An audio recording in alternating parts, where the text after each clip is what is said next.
Good morning all dear students. आज हम class 10th की मैथ में, जैसा कि हमने फर्स्ट क्लास 10th मैथ में यूक्लिड विभाजन प्रमेय में जो पहले के 3 क्वेश्चन थे वो कर लिए थे, तो आज हम इस क्लास में आगे के क्वेश्चन करने वाले हैं। तो मैं आपको एक बार से पीछे की क्लास का थोड़ा सा रिवीजन कराने जा रहा हूँ। तो हमने अब तक पढ़ा था कि यूक्लिड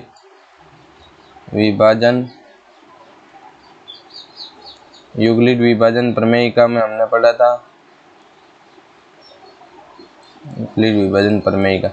तो हमने पढ़ा था कि कोई दो पूर्णांक ए व बी हो, तो अगर कोई पूर्णांक ए व बी हो और ए बड़ा हो बी से, तो हमारे पास में जो यूक्लिड विभाजन प्रमेयिका है वो हमें ये बताता है कि कितनी भी दो पूर्णांकों का एचसीएफ ज्ञात करना है। एचसीएफ वो भी बिना गुणनखंड या लंबी विभाजन प्रक्रिया के। तो हम इसके इन संख्याओं का एचसीएफ ज्ञात करने के लिए हम क्या यूक्लिड विभाजन प्रमेय का काम लेते हैं। तो यूक्लिड विभाजन प्रमेयिका में हम किसी भी संख्या को a बराबर बी क्यू प्लस आर के रूप में लिखते हैं, जहाँ a तो हमारे पास में जो संख्या है वो हो गई, b हमारे पास में हो गया भागफल, q हो गया गुणनफल, और जो r है वो हमारे पास में हो गया शेषफल। तो हमने यूक्लिड विभाजन में पढ़ा था कि a बराबर बी क्यू प्लस आर, तो ये r शेषफल है, q गुणनफल है, b भागफल है। जैसे कि मैंने आपको उस दिन भी एग्जाम्पल दिया था और आज एक एग्जाम्पल दे रहा हूँ। जैसे कि हमको दिया हुआ है क्वेश्चन में कि 2 व 5 का एचसीएफ ज्ञात करो, वो भी यूक्लिड विभाजन प्रमेयिका के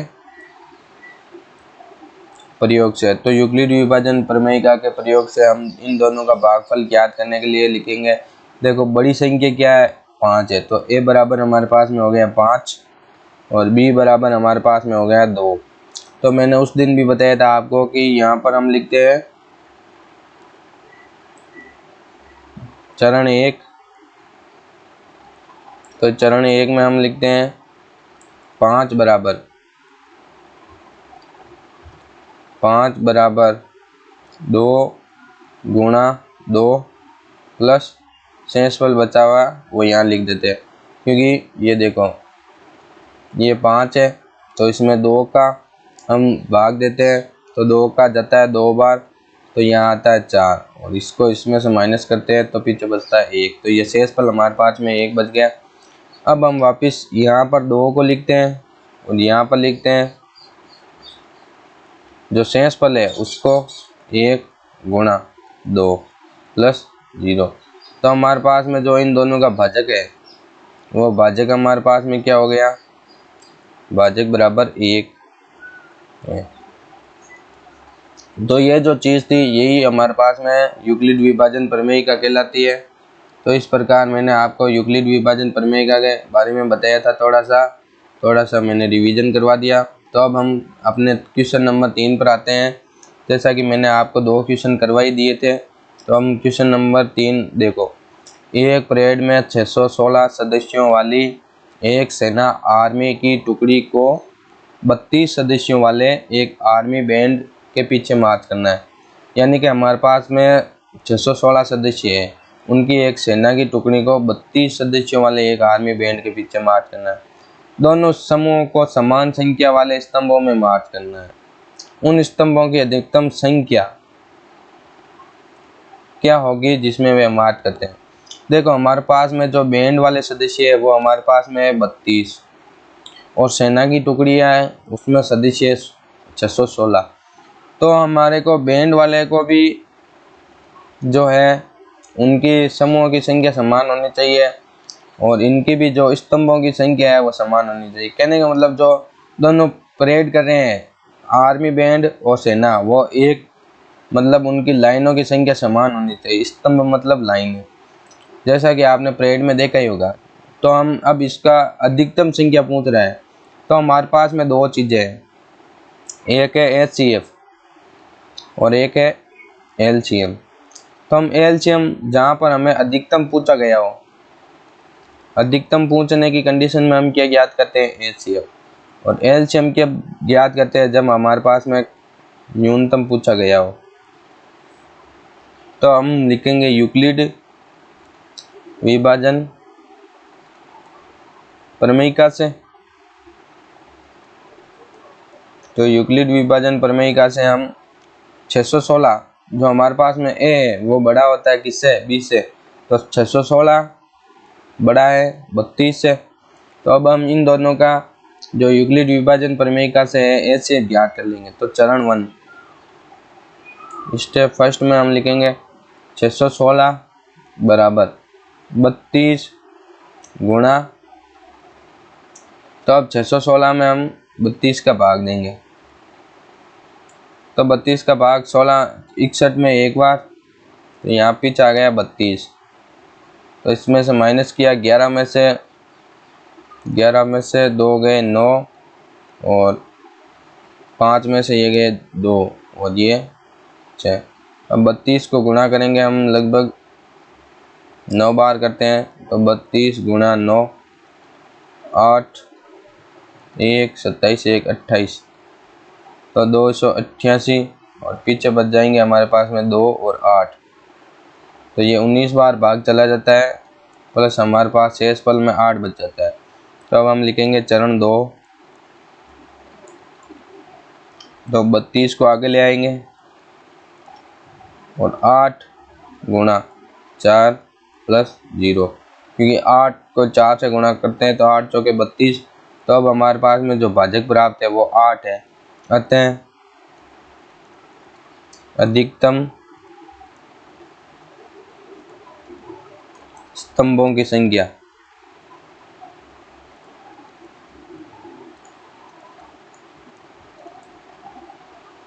8 होगी।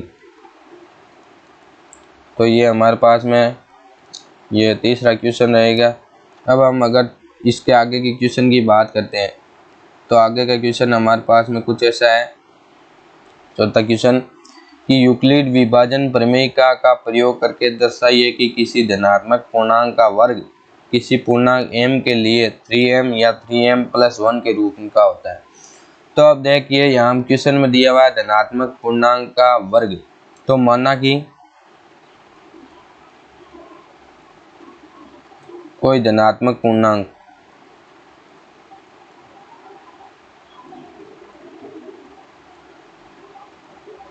तो माना है कोई धनात्मक पूर्णांक a है, और माना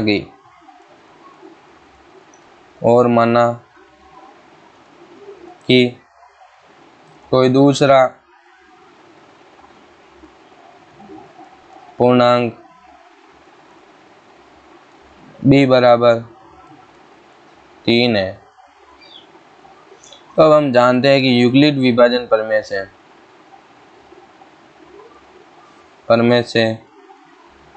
a बराबर BQ+R। तो अब हमारे पास में यूक्लिड विभाजन प्रमेय से BQ+R, और एक चीज़ मैंने आपको पिछले वाले वीडियो में बताई थी कि जो b है वो बड़ा होता है किससे, R से। तो b हमारे पास में कितना है, 3 है, तो R बराबर शेषफल बराबर कितना हो जाएगा, 0 1 और 2। तो अब हमारे पास में ये जो शेषफल की 3 कंडीशन है, तो इसी को हम 3 कंडीशन मानकर इस क्वेश्चन को सॉल्व करेंगे। तो केस 1 में R बराबर 0 लेने पर, तो R बराबर 0 लेंगे तो अब देखो A बराबर B हमारे पास में क्या है, 3 + Q + 0। अब हमारे को क्वेश्चन में बोला गया है कि धनात्मक पूर्णांक का वर्ग का मतलब स्क्वायर, तो A² बराबर 3Q का होल स्क्वायर प्लस 0 का स्क्वायर 0, तो A का स्क्वायर बराबर ये हो जाएगा 9Q का स्क्वायर, ठीक है, 9Q का स्क्वायर हो जाएगा। तो अब हम क्या करेंगे, 3 को बाहर ले लेंगे और 3Q² को अंदर लिख देंगे। तो अब क्या करेंगे 3 और जो ये 3 क्यू स्क्वायर है, अब अगर मैं इसको m मान लूँ तो ये बन गया मेरा 3m। तो ए स्क्वायर बराबर 3m जो हमको चाहिए था। ये तो हो गई केस फर्स्ट। अब हम अगर केस सेकंड की बात करें, केस सेकंड, तो हमारा r बराबर क्या है 1 है।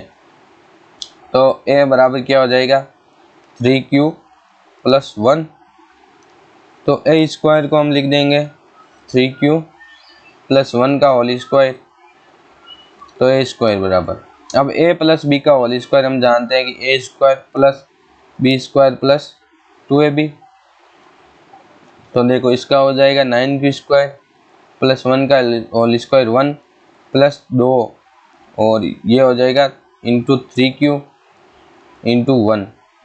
तो ये हो जाएगा ए स्क्वायर बराबर 9q स्क्वायर प्लस 1 प्लस 6, 3 दूनी 6 यानी कि 6q। तो अब हम क्यू वाले को आगे ले लेंगे, तो 3q square plus 6q plus 1। तो अब हमारे पास में इसमें से हम 9q, सॉरी यहाँ पर 9q, तो हम 3q मतलब 3 को कॉमन लेंगे, तो 3q square plus 2q plus 1। तो हमारे पास में ये हो गया। अब ये जो कोष्टक के अंदर वाली संख्या है, इसको भी मैं अगर कॉमन लूँ या m मान लूँ, माना कि इसको m मानने पर, तो m मानने पर 3m प्लस 1, तो a का होल स्क्वायर बराबर 3m प्लस 1। अब case second, sorry case third में मैं मानता हूँ r बराबर 2 लेने पर, तो r बराबर 2 लेने पर a स्क्वायर बराबर लिख दूंगा 3q प्लस 2 का होल स्क्वायर। तो 3q का whole square 9q square plus इसका whole square 4 plus 2 into 3q into 2। तो ये हो जाएगा 9q स्क्वायर प्लस, अब इसको आगे ले लूँ तो ये हो जाएगा 6, और 6 का ये हो जाएगा 12q प्लस 4। अब मैं आगे वाली संख्या में से कॉमन लूँ। अब अगर मैं इसको 4 को एक बार 9q square plus 12q plus 4 को मैं 3 प्लस 1 लिख दूँ, तो 3 प्लस 1 लेने पर, तब ये कोष्टक वाली संख्या है, इसमें से ए स्क्वायर बराबर 3 कॉमन ले, 3 तो कॉमन लूँ तो 3q square plus 4q plus 1 plus 1। तो ए स्क्वायर बराबर, अब कोष्टक वाली संख्या को मैं वापिस से क्या मान लूँगा m मान लूँगा, तो 3m प्लस 1। अतः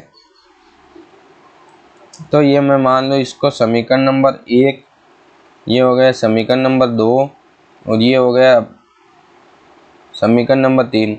अतः समीकरण 1, 2 व 3 से, समीकरण 1, 2, 3 से क्या कि किसी धनात्मक पूर्णांक संख्या का वर्ग किसी पूर्णांक m के लिए 3 या 3 प्लस 1 के रूप का होता है। अतः समीकरण 1, 2, 3 से सिद्ध है कि किसी धनात्मक संख्या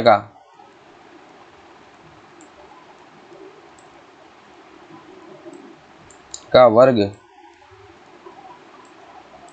3m या 3m प्लस 1 के रूप का होता है।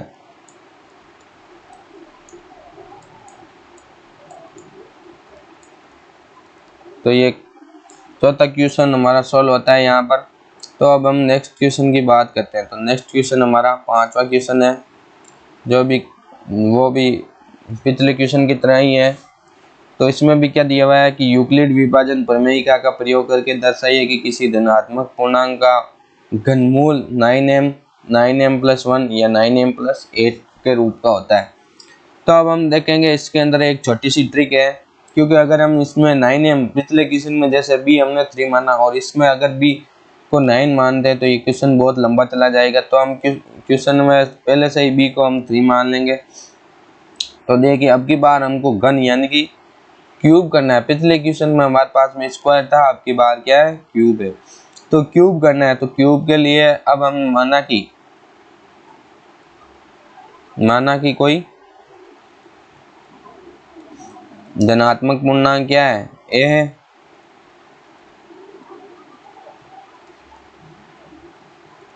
धनात्मक पूर्णांक ए है, वे दूसरा कोई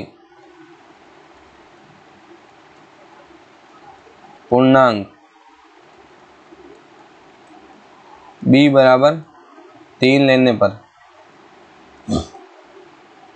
तो ये हमने दूसरा पूर्णांक b बराबर 3 मान लिया।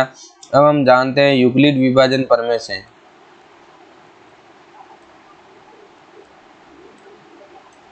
यूक्लिड विभाजन प्रमेयिका से क्या है, वही a बराबर बी क्यू प्लस आर। तो a बड़ा होता है किससे, b से, और b बड़ा होता है किससे, r से। तो हमारे पास में b बराबर 3 है, तो r बराबर कितना हो जाएगा, 0, 1 और 2। तो ये हमारे पास में हो गया। अब वही कंडीशन बनाएंगे हम, केस फर्स्ट बराबर b बराबर a बराबर बी क्यू प्लस 0, तो a बराबर 3q प्लस 0 लेने पर, और अब की बार हमारे पास में दिया हुआ है किसी धनात्मक पूर्णांक का क्यूब, तो a का क्यूब क्या हो जाएगा, 3 का क्यूब होता है 27, और ये हो जाएगा क्यू स्क्वायर प्लस 0, तो a क्यूब बराबर, अब की बार 3 की जगह हम 9 कॉमन लेंगे तो 9, तो ये भी पीछे बच जाएगा 3 क्यू स्क्वायर, और कोष्ठ के अंदर वाली संख्या को मैं मान लूँगा 9, और ये m, तो ये मेरे पास 9m के रूप का हो गया। अब अगर मैं कैश सेकंड की बात करूं, तो कैश सेकंड में हमारे पास में जो शेषफल है वो बच जाए, वो है 1, तो कैश सेकंड a बराबर बी क्यू प्लस 1, तो r बराबर 1 लेने पर, तो r बराबर अगर मैं 1 लेता हूं तो हमारे पास में 1 बराबर 3q प्लस 1 का होल क्यूब करना है हमारे को, क्योंकि क्वेश्चन में क्यूब पूछा है, तो 3q प्लस 1 का क्यूब। अब हमारे पास में a प्लस b का होल क्यूब का फॉर्मूला क्या होता है, a cube plus b cube plus 3a square b plus 3ab square, ये हमारे पास में फॉर्मूला होता है। तो इस फॉर्मूला लगाकर हम इसको खोलेंगे तो ये हो जाएगा 3q का क्यूब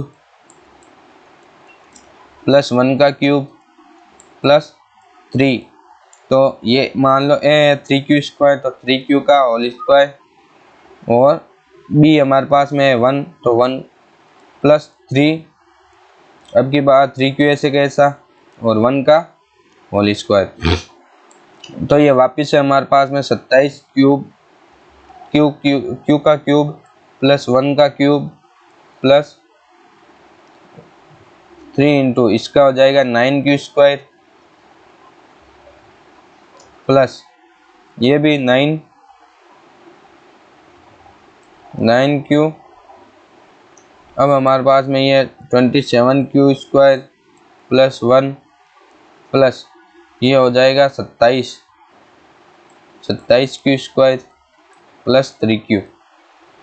तो अब हम q वाली संख्या को आगे ले लेंगे, जो 27 ये क्यूब है और ये स्क्वायर है, तो ये q वाली संख्या को आगे लेंगे, 27q cube plus 27q square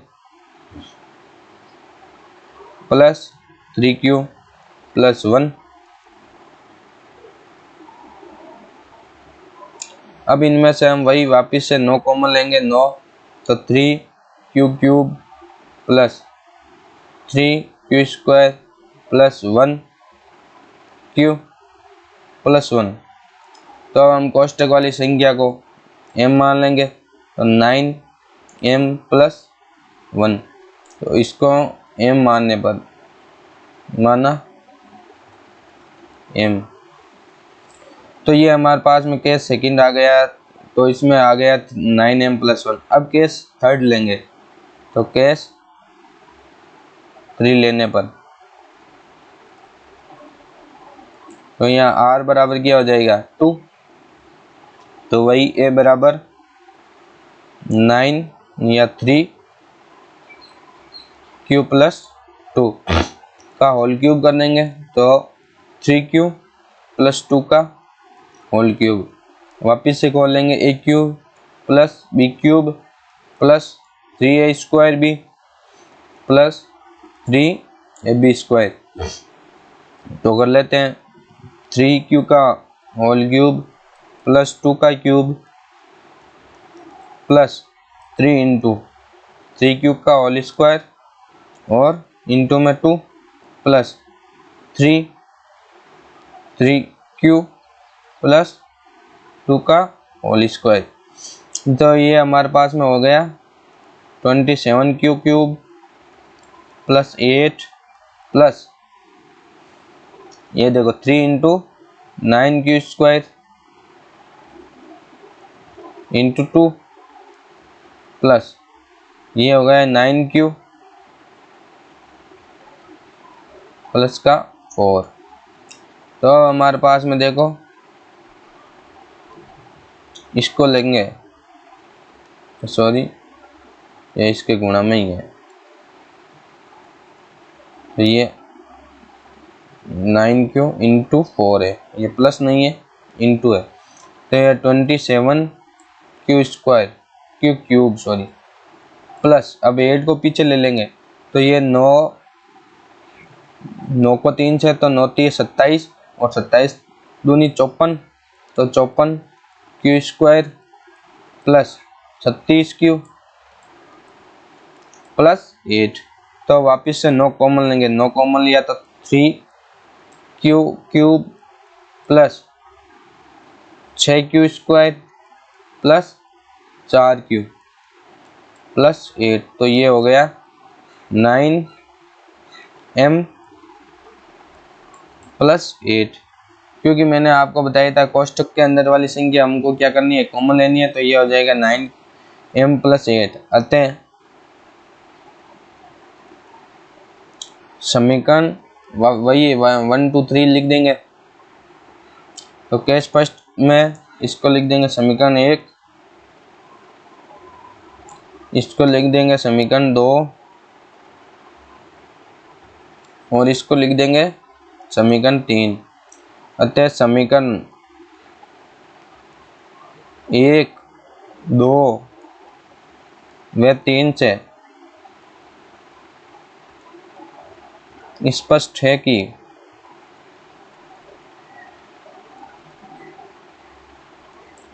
किसी भी धनात्मक पूर्णांक का घनमूल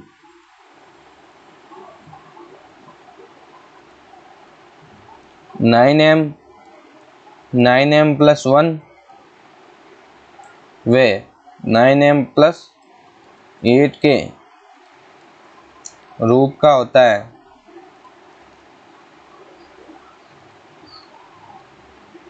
तो इसी के साथ में हमारी जो प्रश्नावली 1.1 है वो हमारी कंप्लीट होती है।